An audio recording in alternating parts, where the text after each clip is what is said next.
नमस्कार दोस्तों, आप सबों का स्वागत है। बिहार बोर्ड इंटर परीक्षा यह इतिहास का प्रैक्टिस सेट ऑब्जेक्टिव और बोर्ड परीक्षा में इसी तरह से प्रश्न पूछे जाते हैं। तो पहला प्रश्न है आपका, पानीपत का प्रथम युद्ध किस वर्ष हुआ था? पानीपत का प्रथम युद्ध किस वर्ष हुआ था? तो ऑप्शन नंबर बी बिल्कुल सही है, 1526 ईस्वी में हुआ था। अगला प्रश्न है, बाबर की आत्मकथा, बाबर की आत्मकथा का नाम है, बाबर का जो है आत्मकथा का नाम क्या है? बाबरनामा। ऑप्शन नंबर ए बिल्कुल सही है। अगला प्रश्न है, तम्बाकू पर किस शासक ने प्रतिबंध लगाया था? तम्बाकू पर किस शासक ने प्रतिबंध लगाया था? तो ऑप्शन नंबर सी बिल्कुल सही है, जहांगीर ने। अगला प्रश्न है आपका, अकबर का संरक्षक कौन था? अकबर का संरक्षक कौन था? तो इस प्रश्न का उत्तर होगा आपका ऑप्शन नंबर डी बिल्कुल सही है, बैरम खान। अगला प्रश्न है, तम्बाकू का सेवन सर्वप्रथम किस मुगल सम्राट ने किया? तम्बाकू का सेवन सर्वप्रथम किस मुगल सम्राट ने किया? तो अकबर ने किया था। ऑप्शन नंबर डी बिल्कुल सही है। अगला प्रश्न है आपका, ताजमहल का निर्माण किसने किया था? ताजमहल का निर्माण किसने किया था? तो इस प्रश्न का उत्तर आपका ऑप्शन नंबर डी बिल्कुल सही है, शाहजहां ने। अगला प्रश्न है, निम्नलिखित इतिहासकारों में कौन अकबर का समकालीन था? तो इस प्रश्न का उत्तर होगा आपका ऑप्शन नंबर डी बिल्कुल सही है, महमूद खान। अगला प्रश्न आपका 8 नंबर, किस प्रशासकीय सुधार के लिए शेरशाह खास तौर पर जाना जाता है? तो इस प्रश्न का उत्तर होगा आपका ऑप्शन नंबर बी बिल्कुल सही है, भूमि सुधार व्यवस्था। तो शेरशाह खास तौर पर जाने जाते हैं भूमि सुधार व्यवस्था। ऑप्शन नंबर बी बिल्कुल सही है। अगला प्रश्न है आपका, भारत का अंतिम मुगल शासक कौन था? भारत का अंतिम मुगल शासक कौन था? तो इस प्रश्न का उत्तर होगा आपका Bahadur Shah Zafar. Option number D बिल्कुल सही है। अगला प्रश्न है फिर दोस्तों, ये भारत का अंतिम मुगल शासक कौन था? ये वही प्रश्न है जो कि इसमें ऑप्शन नंबर सी बिल्कुल सही है, बहादुर शाह जाफर। अगला प्रश्न है आपका, दाइमिन ई को क्या था? होगा आपका भूभाग था। ऑप्शन नंबर ए बिल्कुल सही है। प्रश्न है 12 नंबर, मुगल नाम उत्पन्न हुआ, मुगल नाम उत्पन्न हुआ कहाँ से? मुगल नाम उत्पन्न हुआ मंगोल से। कहाँ से हुआ? मंगोल से। अगला प्रश्न है आपका, मुगल साम्राज्य के वास्तविक संस्थापक थे, मुगल साम्राज्य के वास्तविक संस्थापक थे? तो ऑप्शन नंबर बी बिल्कुल सही है, बाबर। अगला प्रश्न है आपका,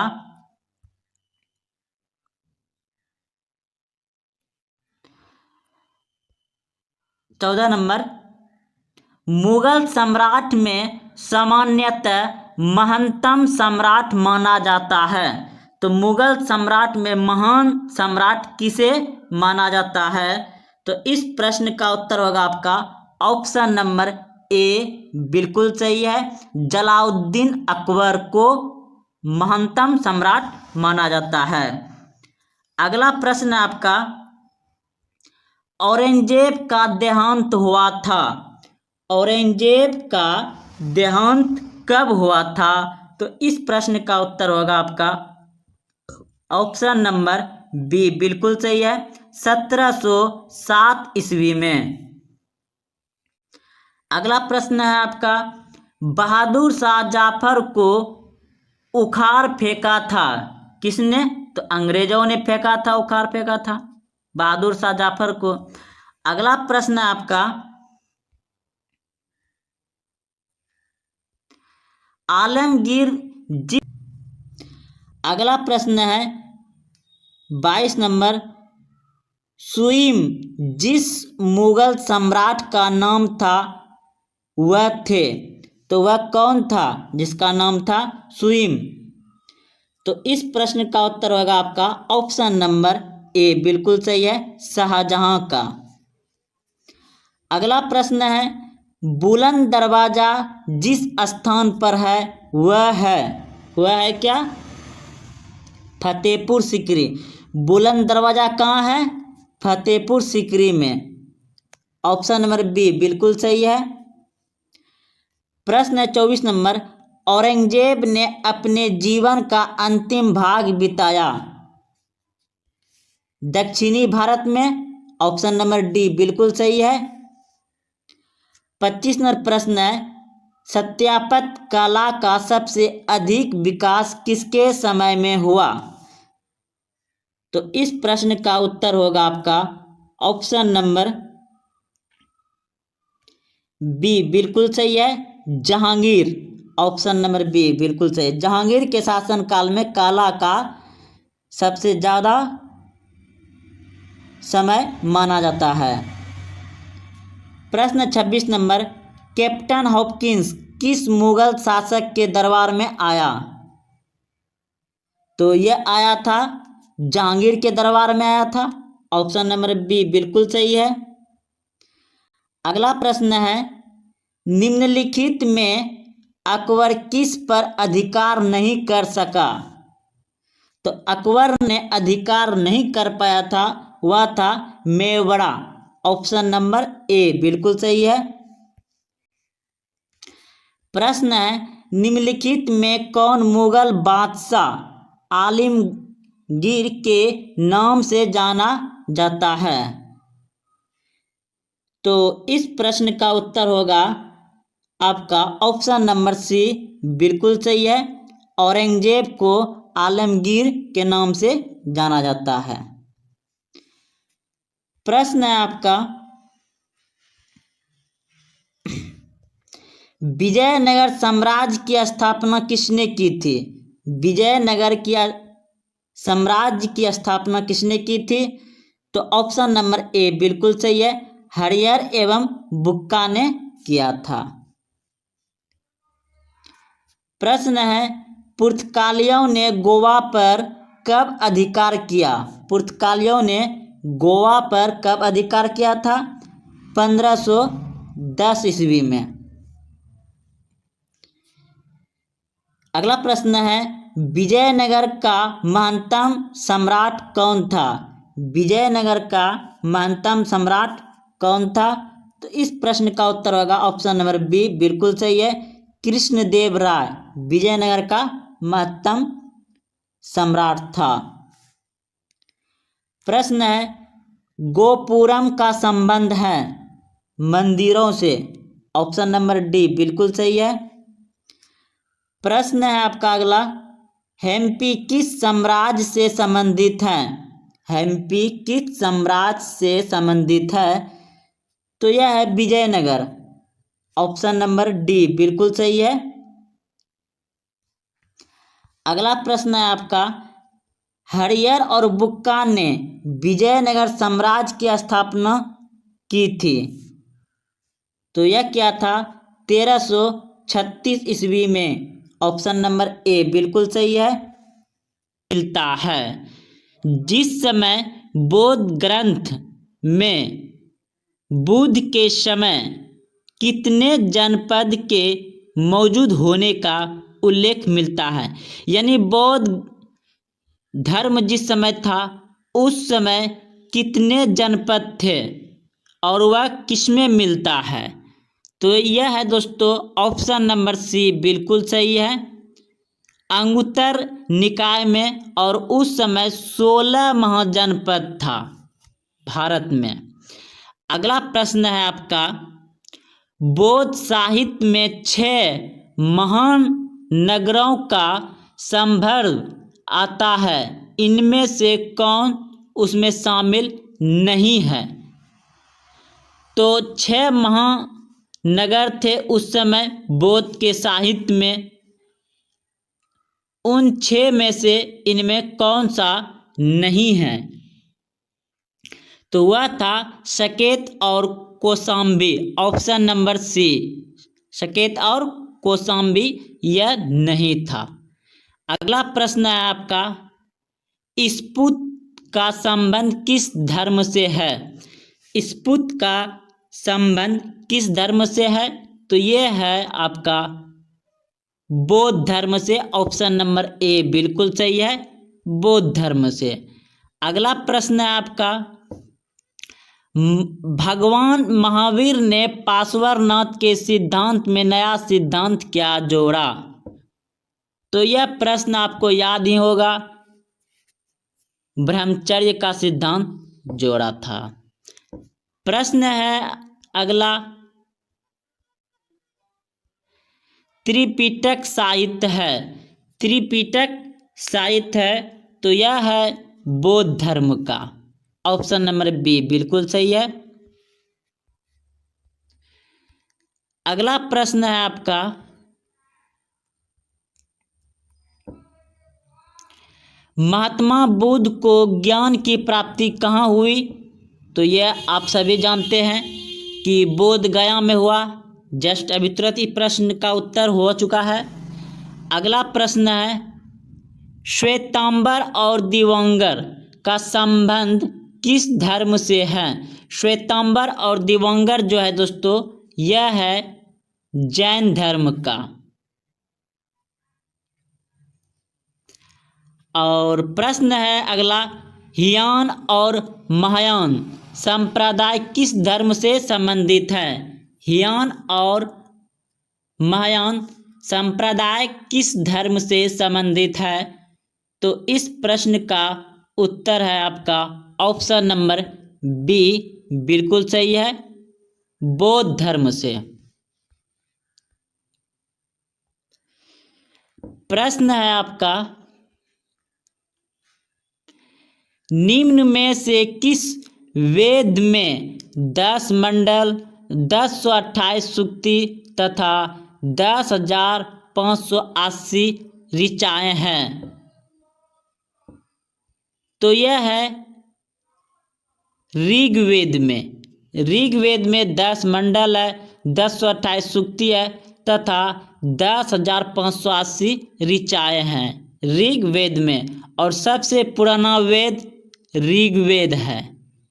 हड़प्पा सभ्यता किस युग की सभ्यता है? हड़प्पा सभ्यता किस युग की सभ्यता है? तो कांस्य युग की सभ्यता था, ऑप्शन नंबर बी बिल्कुल सही है। अगला प्रश्न है आपका, हड़प्पा किस नदी के किनारे स्थित है? हड़प्पा किस नदी के किनारे स्थित है? तो इस प्रश्न का उत्तर होगा आपका ऑप्शन नंबर डी बिल्कुल सही है, रवि नदी के किनारे स्थित है। अगला प्रश्न है दोस्तों कि लोथल कहाँ स्थित है? लोथल कहाँ स्थित है? तो इस प्रश्न का उत्तर होगा आपका ऑप्शन नंबर ए बिल्कुल सही है, लोथल गुजरात में है। अगला प्रश्न है, मोहनजोदड़ो का उत्खनन किया था? मोहनजोदड़ो का उत्खनन किया था? तो इस प्रश्न का उत्तर होगा आपका ऑप्शन नंबर सी बिल्कुल सही है, R.D. बनर्जी। अगला प्रश्न है, इंडिका के लेखक कौन है? इंडिका एक पुस्तक है, उसका लेखक कौन है इंडिका का? तो इस प्रश्न का उत्तर होगा आपका ऑप्शन नंबर बी बिल्कुल सही है, मेगास्थनी। प्रश्न है, गुप्त वंश के किस शासक को भारत का नेपोलियन कहा जाता है? गुप्त वंश के किस शासक को भारत का नेपोलियन कहा जाता है? तो इस प्रश्न का उत्तर होगा आपका ऑप्शन नंबर बी बिल्कुल सही है। समुद्रगुप्त को कहा जाता है भारत का नेपोलियन। अगला प्रश्न है, प्राचीन भारत में धामा की शुरुआत किस शासक ने की? प्राचीन भारत में धामा की शुरुआत किस शासक ने की? तो इस प्रश्न का उत्तर होगा ऑप्शन सी बिल्कुल सही है, अशोक ने। प्रश्न है आपका, मनुस्मृति मनुस्मृति में कितने प्रकार के विवाह का उल्लेख किया गया है? मनुस्मृति में कितने प्रकार के विवाह का उल्लेख किया गया है? तो 8 प्रकार का किया गया है। ऑप्शन नंबर सी बिल्कुल सही है। प्रश्न है आपका 9 नंबर प्रश्न है कि महाभारत का युद्ध कितने दिनों तक चला? महाभारत का युद्ध कितने दिनों तक चला? तो 18 दिन तक चला था। ऑप्शन नंबर डी बिल्कुल सही है। महाभारत का युद्ध कितने दिन तक चला था? 18 दिन तक। अगला प्रश्न है आपका, महाभारत में गंगा पुत्र के नाम से किसे जाना जाता है? महाभारत में गंगा पुत्र के नाम से किसे जाना? नंबर बी बिल्कुल सही है, भीष्म को कहा जाता है गंगा पुत्र, भीष्म। अगला प्रश्न है आपका, श्वेतांबर एवं दिगंबर का संबंध किस धर्म से है? तो ऑप्शन नंबर डी बिल्कुल सही है, श्वेतांबर और दिगंबर जो है कि जैन धर्म से है। ऑप्शन नंबर डी सही है। प्रश्न है आपका, चौथी बौद्ध परिषद किस शासक के काल में हुई थी? चौथी बौद्ध परिषद किस शासक के काल में हुई थी? तो इस प्रश्न का उत्तर होगा आपका ऑप्शन नंबर डी बिल्कुल सही है, कनिष्क के शासन काल में चौथी बौद्ध परिषद हुआ था। अगला प्रश्न है आपका, दीन ए इलाही संबंधित है। दीन ए इलाही संबंधित है किससे? तो यह अकबर से। ऑप्शन नंबर सी बिल्कुल सही है।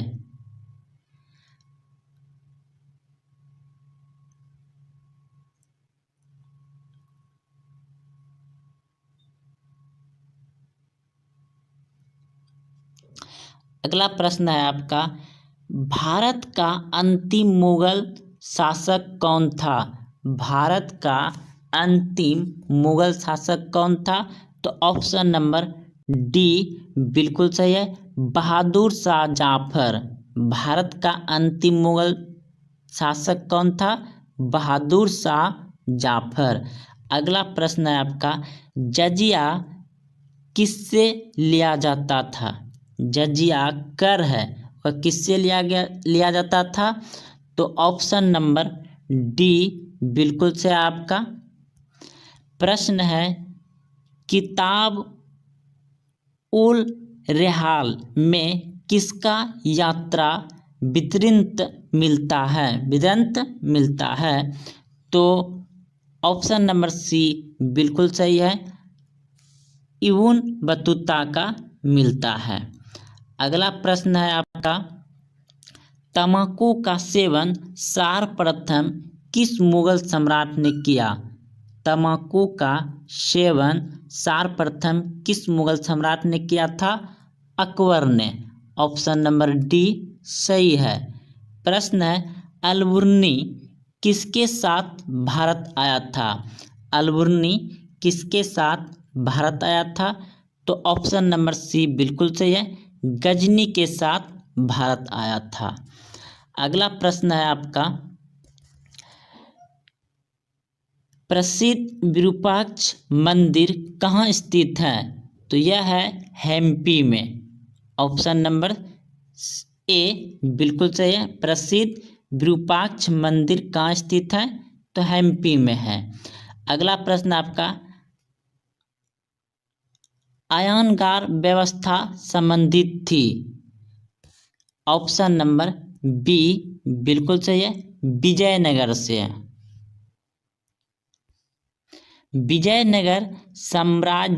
विजयनगर का महत्तम शासक कौन था? विजयनगर साम्राज्य का महत्तम शासक कौन था? तो इस प्रश्न का उत्तर होगा आपका ऑप्शन नंबर बी बिल्कुल सही है, कृष्णदेवराय विजयनगर का महत्तम शासक था। प्रश्न है, कबीर शिष्य थे? कबीर किसके शिष्य थे? तो ऑप्शन नंबर सी बिल्कुल सही है, रामानंद के थे। प्रश्न है, उत्तर भारत में भक्ति आंदोलन का आरंभ किस संत ने किया? उत्तर भारत में भक्ति आंदोलन का आरंभ किस संत ने किया? तो इस प्रश्न का उत्तर होगा आपका ऑप्शन नंबर ए बिल्कुल सही है, रामानंद ने किया। अगला प्रश्न है आपका, सर्वप्रथम विजयनगर की यात्रा पर आने वाला विदेशी यात्री कौन था? तो इस प्रश्न का उत्तर होगा आपका ऑप्शन नंबर बी बिल्कुल सही है। प्रश्न है आपका, बीजक में किसके उपदेश संग्रहित है? बीजक में किसके उपदेश संग्रहित है? तो इस प्रश्न का उत्तर होगा आपका ऑप्शन नंबर ए बिल्कुल सही है, कबीर का। बीजक में किसका उपदेश संग्रहित है? कबीर का। प्रश्न है, निजामुद्दीन अहलिया किस सूफी सिलसिले से संबंधित है? निजामुद्दीन अहलिया किस सूफी सिलसिले से संबंधित है? तो इस प्रश्न का उत्तर होगा आपका ऑप्शन नंबर ए बिल्कुल सही, चिश्ती संप्रदाय से संबंधित है। प्रश्न है, तकीत ए हिंद में किसका यात्रा वृत्तांत लिखा है? तो इस प्रश्न का उत्तर होगा आपका ऑप्शन नंबर ए बिल्कुल सही है, अलबरूनी का। प्रश्न है, मेगास्थनीज कौन था? मेगास्थनीज कौन था? तो वह एक यात्री था। ऑप्शन नंबर ए सही है। प्रश्न है, बंगाल और बिहार में अस्थायी बंदोबस्त शुरू करने का श्रेय किसे दिया जाता है? बंगाल और बिहार में बंदोबस्त शुरू करने का श्रेय किसे दिया जाता है? तो इस प्रश्न का उत्तर होगा आपका ऑप्शन नंबर ए बिल्कुल सही है, लॉर्ड कॉर्नवालिस। प्रश्न है, भारत आने वाला प्रथम यूरोपीय कौन था? भारत आने वाला प्रथम यूरोपीय कौन था? ऑप्शन नंबर ए बिल्कुल सही है, पुर्तगाली। 31 नंबर प्रश्न है, कोलकाता में सर्वोच्च न्यायालय की स्थापना कब की गई? कोलकाता में सर्वोच्च न्यायालय की स्थापना कब की गई? तो इस प्रश्न का उत्तर होगा ऑप्शन नंबर बी बिल्कुल सही है, 1773 ईस्वी में। प्रश्न है, पुर्तगालियों ने गोवा पर कब अधिकार किया? पुर्तगालियों ने गोवा पर कब अधिकार किया था? ऑप्शन नंबर सी बिल्कुल सही है, 1510 ईस्वी में पुर्तगालियों ने गोवा पर अधिकार किया था। प्रश्न है, संथाल विद्रोह कब हुआ? संथाल विद्रोह कब हुआ था? तो संथाल विद्रोह जो हुआ था, डी नंबर बिल्कुल सही है, 1855 में। संथाल विद्रोह कब हुआ था? 1855 में। प्रश्न है, दामिन को क्या है? दामिन ई को क्या था? दामिन ई को क्या था? तो इस प्रश्न का उत्तर होगा आपका ऑप्शन नंबर ए बिल्कुल सही है, भूभाग था। क्या था? भूभाग था। प्रश्न है, लखनऊ से 1897 के विद्रोह का नेतृत्व किसने किया था? लखनऊ से 1897 के विद्रोह का नेतृत्व किसने किया था? तो इस प्रश्न का उत्तर होगा आपका ऑप्शन नंबर बी बिल्कुल सही है, बेगम हजरत महल। बेगम हजरत महल ने लखनऊ से 1897 ईस्वी के विद्रोह का नेतृत्व किया था। 1897 के विद्रोह के समय भारत का गवर्नर जनरल कौन था? 1857 के विद्रोह के समय भारत का गवर्नर जनरल कौन था? तो इस प्रश्न का उत्तर होगा आपका ऑप्शन नंबर सी बिल्कुल सही है, लॉर्ड कैनिंग। 1897 के विद्रोह के समय कौन था? लॉर्ड कैनिंग भारत का गवर्नर जनरल था। प्रश्न है, व्यागत के सिद्धांत का संबंध है। व्यापगत के सिद्धांत का संबंध था, ऑप्शन नंबर बी बिल्कुल सही है, डलहौजी से। विक्टोरिया टर्मिनल किस शैली की इमारत है? विक्टोरिया टर्मिनल किस शैली की इमारत है? तो इस प्रश्न का उत्तर होगा आपका ऑप्शन नंबर बी बिल्कुल सही है। प्रश्न है, गेटवे ऑफ इंडिया का निर्माण कब हुआ? गेटवे ऑफ इंडिया का निर्माण हुआ 1911 ईस्वी में। निम्नलिखित में से कौन सा एक आंदोलन डंडी मार्च से शुरू हुआ? तो इस प्रश्न का उत्तर होगा आपका ऑप्शन नंबर बी सविनय अवज्ञात आंदोलन। महात्मा गांधी ने पहला किसान आंदोलन कहाँ शुरू किया? महात्मा गांधी ने पहला किसान आंदोलन कहाँ शुरू किया? चंपारण में। ऑप्शन नंबर बी बिल्कुल सही है। असहयोग आंदोलन कब प्रारंभ हुआ? असहयोग आंदोलन कब प्रारंभ हुआ? ऑप्शन नंबर बी बिल्कुल सही है, 1920 ईस्वी में असहयोग आंदोलन आरंभ हुआ था। साइमन कमीशन भारत कब आया? साइमन कमीशन भारत कब आया? तो ये आया था 1928 ईस्वी में। 1928 ईस्वी में साइमन कमीशन भारत आया था। ऑप्शन नंबर बी सही है। 1919 के अधिनियम को कहा जाता है? 1919 के अधिनियम को कहा जाता है Rowlatt act. Option number A बिल्कुल सही है, रॉलेट एक्ट कहा जाता है।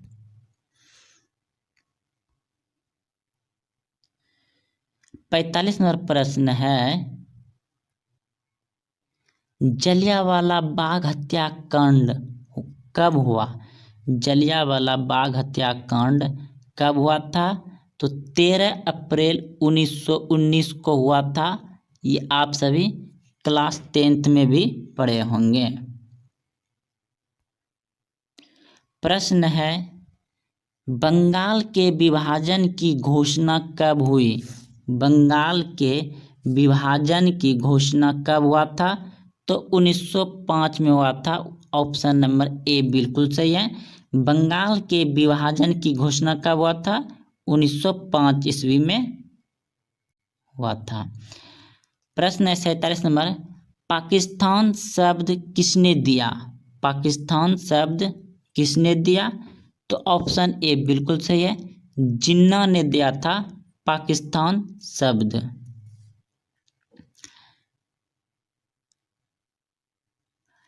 आपको दोस्तों कहीं कहीं मिलेगा चौधरी रहमत अली भी, चौधरी रहमत अली भी। प्रश्न है आपका, भारतीय राष्ट्रीय कांग्रेस की पहली महिला अध्यक्ष कौन थी? भारतीय राष्ट्रीय कांग्रेस की पहली महिला अध्यक्ष कौन थी?